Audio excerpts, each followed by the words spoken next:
안녕하세요. 평생학교 시청자 여러분, 저는 역사 컬렉터 박근호입니다.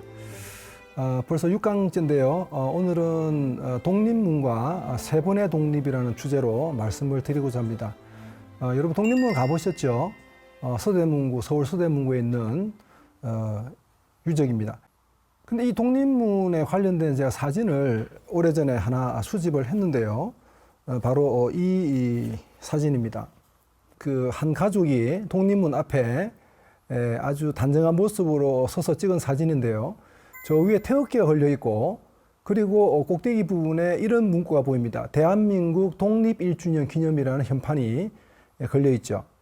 그렇다면 우리 시청자 여러분께서 한번 맞춰 보십시오. 대한민국 독립 1주년 기념이라고 해서 찍었다면 이 사진은 몇 년도에 촬영했을까요?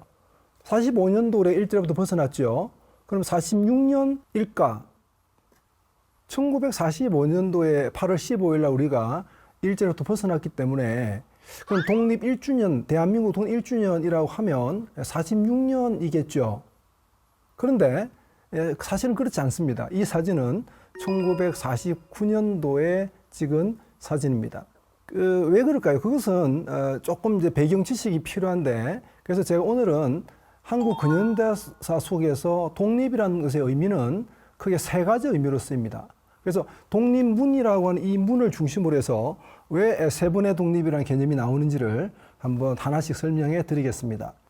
첫 번째, 청으로부터의 독립입니다. 청나라 말이죠.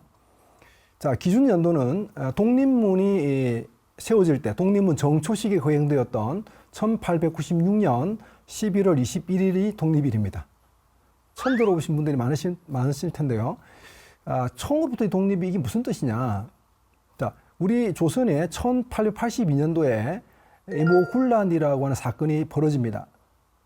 이 이모군란의 이 진압에 청나라 군대가 들어와서 3,000명이 들어와서 이거를 진압합니다. 그리고 그 다음부터 청나라 군대가 용산에 주둔하게 되고요. 그리고 위안스카이라는 사람 중심으로 해서 우리 조선에 대한 막강한 영향력을 행사하게 됩니다. 사실상 그래서 이때부터 우리 조선은 청나라의 실질적 속국으로 전락하게 됩니다. 근데 여기서 중요한 것은 실질적인 속국입니다. 그 병자호란 때부터 속국은 뭐냐? 그건 형식적 속국입니다. 그러니까 우리가 청나라한테 조공바치고 황제국으로 대우해주고 이러면 내정 간섭을 거의 안 했고요. 게다가 청나라 군대가 우리나라에 주둔하지 않습니다. 근데 이모군란 이후에는 청나라 군대에 들어왔죠. 그 위안스카이를 통해서 아주 강력한 내정 간섭을 하게 되기 때문에 실질적인 속국이 되는 겁니다. 그러면 우리가 청나라의 속국 상태가 언제까지 이어지느냐, 그리고 언제 우리가 벗어나느냐, 그것은 청일전쟁에서 청나라 패배했기 때문입니다. 그래서 1895년도에 청일전쟁에 패배한 이 청나라가 일본과의 시모노세키 조약을 통해서 제1조에서 이렇게 이야기합니다. 청은 조선이 독립국임을 승인한다. 그래서 189 청일전쟁 이후에 우리 조선은 청의 속박에서 벗어났기 때문에 이거를 기념하고 축하하자. 기념 축하의 의미로서 바로 독립문이라는 기념물이 세워지게 되는 겁니다. 이 자료는 상당히 귀한 자료인데요. 독립문 건립할 때 밀양에 살던 안효응이라는 사람이 독립문 건립에 1원을 내고 받은 영수증입니다. 독립협회에서 받은 영수증인데, 이런 식으로 전 국민들의 어떤 그 헌신적인 이런 성금을 모아서 독립문을 세운 겁니다. 그래서 독립문 건립을 위한 첫 삽을 떠던 날, 정초식 날에 배재학 학생들이 불렀던 독립가라는 노래를 보면 그 가사에 이 독립문에 담긴 의미가 정확히 드러납니다. 독립문은 이런 의미로 세운 겁니다. 1896년 건양 원년 11월에 아시아주 독립조선 독립문을 새로 세우네. 영은문이 독립문되니 모아가니 공헌이라. 200여 년 병자지치 병자호란의 치욕 오늘에야 씻는구나. 기쁜 날 우리나라 독립한 날 1월같이 빛나도다. 기쁜 날 우리나라 독립한 날. 그러니까 이 문을 세우던 1896년 11월 21일이 일종의 독립기념일, 독립일이 되는 거죠. 그런데 독립문을 세울 당시에 흥미로운 사실이 하나 있는데요. 이 문을 세울 때 이완용이라는 인물이 상당히 큰 역할을 합니다. 이완용은 친일파의 상징으로 알려져 있는데 이 독립문 건립 당시 독립협회 위원장을 맡았고요. 독립문 건립을 위해서 기부한 돈도 100원인데요. 이 100원, 지금은 뭐 100원이 큰 돈이 아니겠지만 그 당시 돈으로는 굉장히 큰 돈이었고 아마 왕이나 왕세자를 빼고는 제일 많은 돈을 낸 인물 축에 듭니다. 그리고 독립문에는 여러분들 그 독립문이라는 글자가 한글일까요? 한문일까요? 이런 퀴즈를 내면 잘 못 맞추는 분들이 많은데 정답은 두 개 답니다. 한쪽은 한글이고 한쪽은 한문으로 되어 있습니다. 그 글씨도 당대 최고의 명필이었던 이완용이 썼던 글씨로 알려져 있습니다. 그러므로 이 독립문이라고 하는 이 문은요, 처음에 세워질 때 청나라로부터의 독립을 축하한다는 의미로 세워졌습니다. 일본이란 이 나라에 대한 어떤 의미는 없었죠. 이것이 청으로부터 독립이라는 것을 보여주는 더 명확한 증거는요, 그것이 세워진 위치입니다. 기존의 청나라 사신을 맞이하던 문이 영은문이죠. 영은문을 헐고 그 옆에 독립문을 세웠습니다. 청이죠. 청나라의 관계를 보여주고 있죠. 그리고 지금 보시는 자료는 옛 영은문의 모습인데요. 저 영은문을 헐고 바로 그 옆자리에 독립문을 세웠습니다. 독립문 앞에 큰 돌기둥 두 개가 보이죠. 그게 바로 영은문의 흔적입니다. 그래서 우리가 이 독립문이 만들어져, 이 독립문이 처음 세웠을 때 담겨진 독립의 의미는 청에서부터 독립했다는 의미가 담겼다. 더 재밌는 사실, 더 흥미로운 사실은요, 일제강점기 때 일제는요, 이 문을 훼손하거나 파괴한 적이 없다는 사실입니다. 만약 우리가 지금 생각하듯이 일본으로부터 독립을 추구한다는 의미였다면 당연히 파괴해야 되겠죠. 근데 일제는 오히려 이 문을 수리하기도 하고요. 요즘 말로 말해 문화재로 지정해서 보호합니다. 메시지는 분명합니다. 자, 너희 조선은 청의 속국이었지. 근데 우리 일본이 전쟁까지 쳐서 청의 간섭을 물리쳐줬고 너희들을 독립시켜 주었다.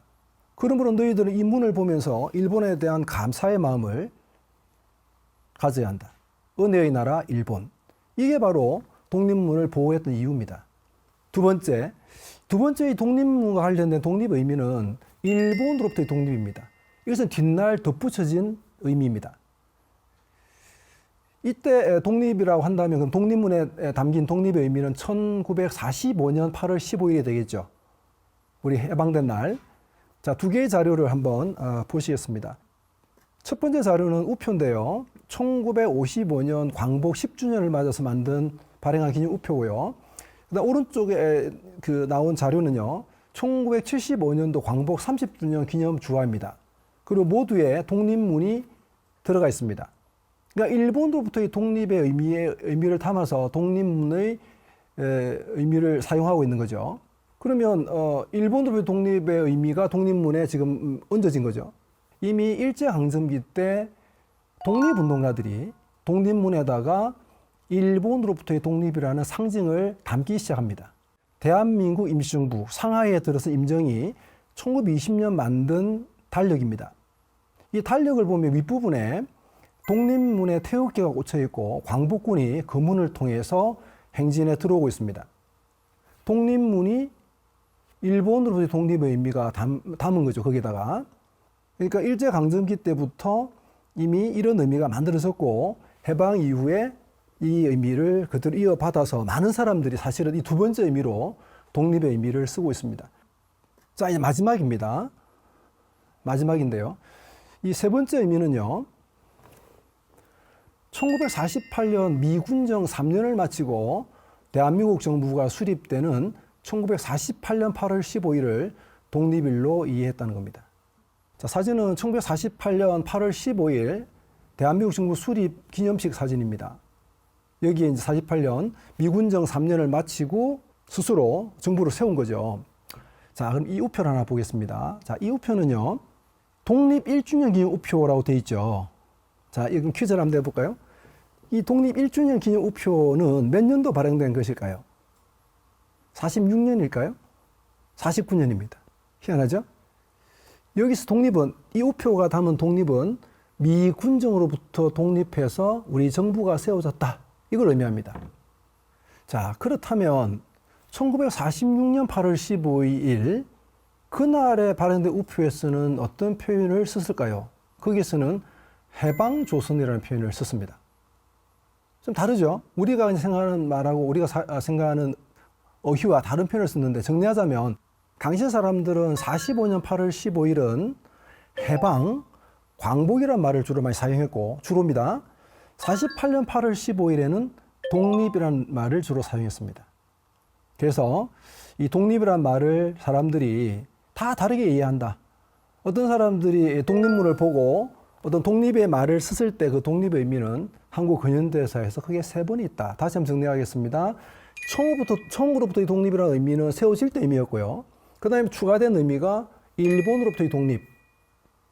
세 번째, 미 군정으로부터 벗어나서 우리 정부가 세워진 것 독립. 이 3가지입니다. 자, 이번 시간에는요, 독립이라고 하는 그 의미가 독립문에 관련된 독립의 의미가 다양한 의미로 사용되고 소비되고 있다는 것을 말씀드렸습니다. 자, 다음 시간에는 구호, 이 구호가 어떻게 시대를 담는지 그 주제로 다시 찾아뵙겠습니다. 감사합니다.